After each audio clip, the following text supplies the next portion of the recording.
새벽 4시 그분의 차 뒷좌석에서 저는 제 코트 단추를 다시 채우면서 손이 멈추지 않고 떨리는 걸 느꼈습니다. 차 안에 남은 그분의 체온과 향수 냄새가 섞여서 숨을 쉴 때마다 목구멍이 조여왔어요. 어떻게 이런 일이? 왜 저는 멈추지 못했을까요? 백미러에 비친 제 얼굴이 낯설었습니다.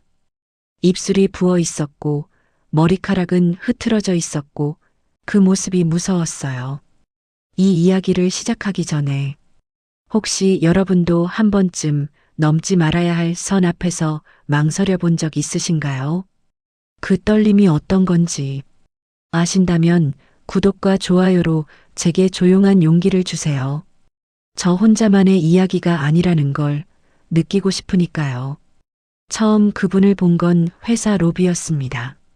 저희 회사가 입주한 빌딩 5층에 새로 들어온 법률사무소 변호사였어요. 엘리베이터에서 마주쳤을 때 그분이 먼저 인사했습니다. 같은 층이시네요. 저는 고개만 끄덕였어요. 그게 전부였죠. 두 번째 마주친 건 일주일 뒤 빌딩 지하 카페에서였습니다. 커피를 기다리는데 옆에서 목소리가 들렸어요. 아메리카노 2잔 나왔습니다. 제 주문이었죠. 손을 뻗는데 그분도 똑같이 손을 뻗었어요. 손등이 스쳤습니다. 죄송합니다. 그분이 먼저 물러섰어요. 아니에요. 저도 물러섰죠. 점원이 웃으며 말했어요. 두 분 다 아메리카노시네요. 그날 이후 자꾸 마주쳤습니다. 엘리베이터에서, 복도에서, 카페에서요. 인사가 늘었고, 날씨 이야기가 늘었고, 먼저 타세요라는 말이 늘었어요. 그게 한 달쯤 지났을 때 그분이 물었습니다. 혹시 점심 같이 드실래요? 거절해야 했습니다. 제 손에 낀 결혼 반지가 형광등 불빛에 반짝였으니까요. 하지만 제 입은 다른 말을 했어요. 좋아요. 점심은 빌딩 근처 작은 파스타 집이었습니다. 창가 자리에 마주 앉았을 때 그분이 제 손을 봤어요. 왼손 약지에 반지를요. 저는 그 시선을 느끼고 손을 테이블 아래로 내렸습니다. 그분은 아무 말도 하지 않았어요. 대신 메뉴판을 건넸죠. 음식이 나오고 우리는 먹었습니다. 그런데 포크를 입에 가져가는데 손이 떨렸어요. 그분도 봤을 거예요. 괜찮으세요? 그분이 물었어요. 네. 그냥. 저는 포크를 내려놓았습니다. 이러면 안 되는 거 아닐까요? 그분이 숨을 길게 내쉬었어요. 와인 향이 아니라 그냥. 그분의 숨결 냄새가 테이블을 건너 제게 왔어요. 안 되죠. 그분이 대답했어요. 그럼 근데 저는. 그분이 말을 멈췄습니다. 저는 그 멈춤이 무엇을 의미하는지 알았어요. 그리고 무서웠습니다. 그분이 그 다음 말을 이어갈까 봐요. 동시에 이어가지 않을까 봐요. 제 손은 테이블 아래에서 냅킨을 쥐고 있었는데 천이 땀에 젖어서 축축해졌어요. 저도요. 제가 속삭였습니다. 무슨 말인지도 모르고 그냥 그렇게 말했어요. 그분이 눈을 감았습니다. 길게요. 그리고 다시 떴을 때 그 눈빛이 달라져 있었어요. 그날 이후 우리는 일주일에 2번씩 점심을 먹었습니다. 항상 그 파스타 집이었어요. 항상 같은 자리였고요. 대화는 안전했어요. 날씨, 업무, 주말 계획. 위험한 말은 하지 않았어요. 하지만 시선은 달랐습니다. 그분이 저를 볼 때 그 눈빛에는 뭔가가 타오르고 있었어요. 한 달이 지났습니다. 어느 금요일 오후 그분이 문자를 보냈어요. 오늘 저녁 시간 있으세요? 저는 핸드폰을 쥔 채로 사무실 책상 앞에서 얼어붙었어요. 저녁이요. 점심이 아니라 저녁이요. 그건 다른 의미잖아요. 남편한테 야근한다고 할 수 있어요? 그 문자를 보는 순간 손에서 핸드폰이 미끄러졌어요. 바닥에 떨어지는 소리가 사무실에 울렸고 옆자리 동료가 쳐다봤어요. 괜찮아요? 네. 그냥 손이 미끄러져서요. 저는 화장실로 갔습니다. 거울 앞에 서서 제 얼굴을 봤어요. 빨개진 뺨, 거칠어진 숨소리, 떨리는 눈동자. 안 돼. 제가 거울 속 제게 말했어요. 이러면 안 돼. 하지만 핸드폰은 이미 손에 쥐어져 있었고 제 엄지손가락은 이미 답장을 쓰고 있었어요. 몇 시에 어디서 만날까요? 저녁 7시 회사에서 새 정거장 떨어진 조용한 레스토랑이었습니다. 제가 먼저 도착했어요. 구석자리에 앉아서 물을 3잔이나 마셨어요. 목이 말랐거든요. 아니, 목이 마른 게 아니라 두려웠어요. 그분이 들어왔습니다. 정장이 아니라 캐주얼한 옷이었어요. 청바지에 검은색 니트, 코트를 벗으면서 저를 봤고 미소 지었어요. 그 미소가 낮에 보던 미소와 달랐어요. 더 부드러웠어요. 더 위험했고요. 오래 기다리셨어요? 그분이 앉으며 물었어요. 아니요, 저도 방금. 거짓말이었어요. 저는 30분을 기다렸거든요. 그분이 웃었어요. 거짓말. 어떻게 알아요? 물잔이 3개예요. 우리는 주문했습니다. 와인도 시켰어요. 저는 평소에 술을 안 마시는데 그날은 필요했어요. 첫 모금을 마시는데 쓴맛보다 달콤한 맛이 먼저 왔어요. 2번째 모금에서 몸이 풀렸어요. 3번째에서 말이 나오기 시작했어요. 저 왜 이러는 걸까요? 제가 물었어요. 뭐가요? 이렇게 당신이랑 저녁 먹고 와인 마시고요 하고 싶으니까요. 근데 이건 안 되는 거죠. 알아요. 그분이 와인잔을 들었어요. 근데 멈출 수가 없네요. 음식이 나왔어요.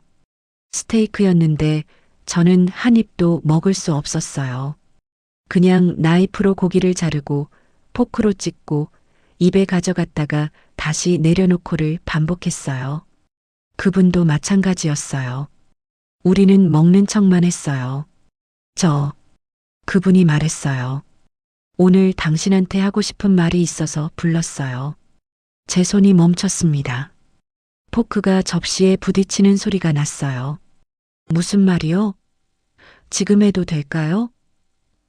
당신 표정 보니까 아실 것 같은데요. 저는 알았어요.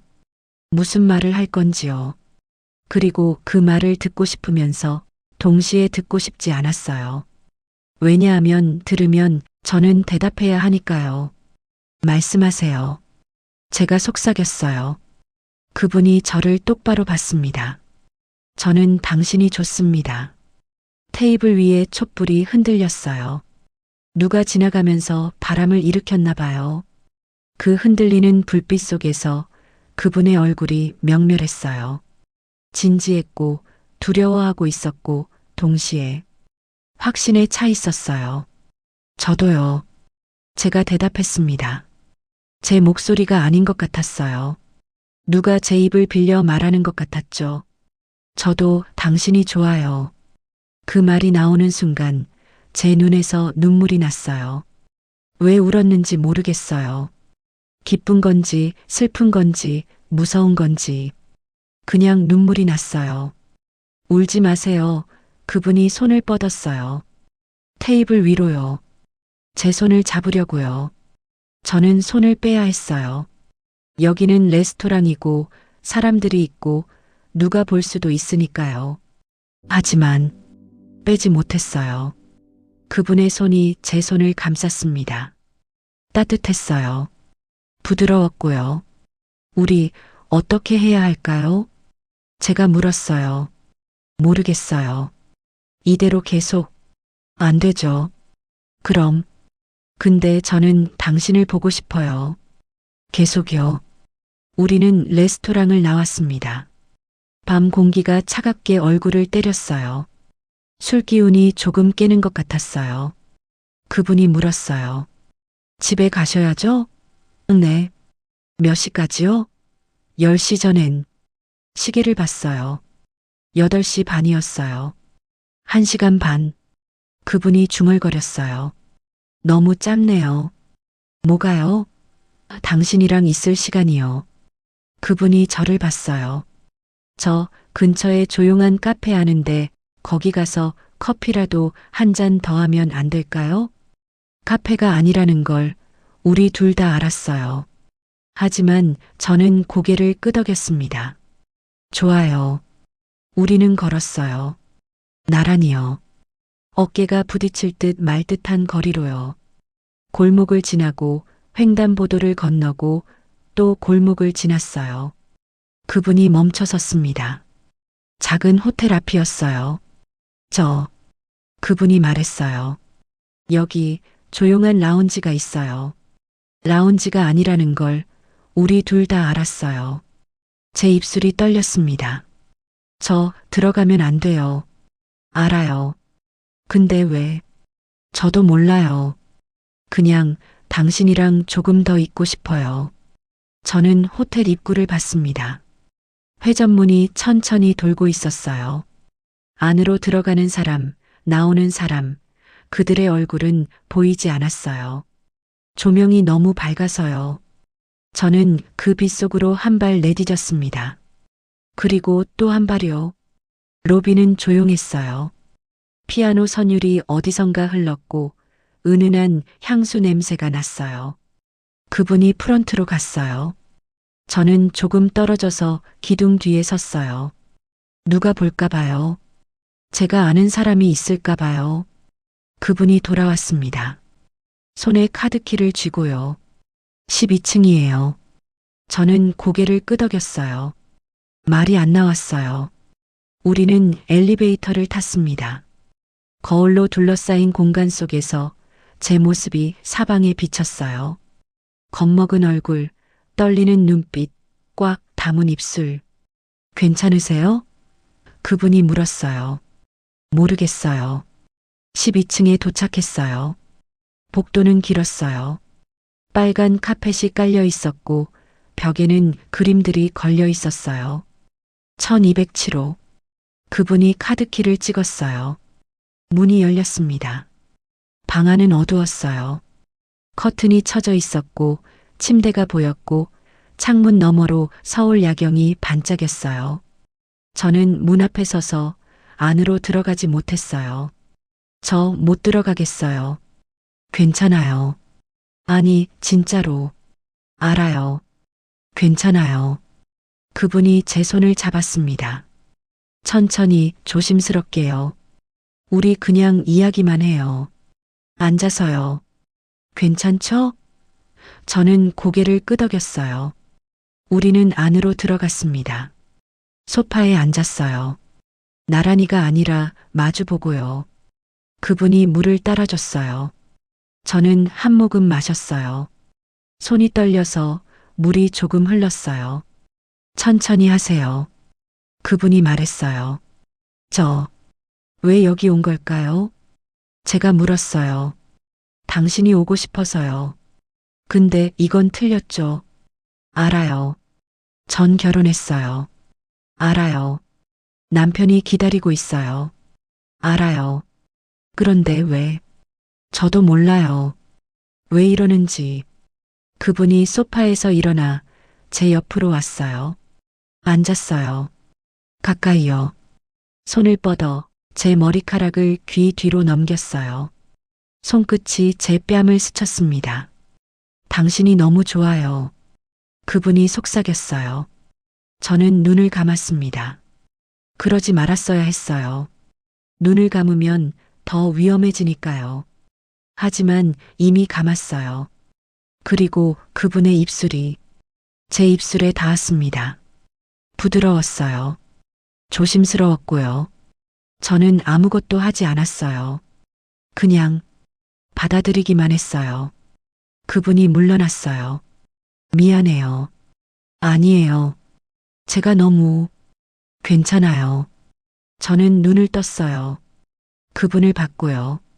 그리고 제가 먼저 입술을 가져갔습니다. 이번엔 조심스럽지 않았어요. 그분이 놀랐어요. 하지만 곧 받아들였죠. 길게요.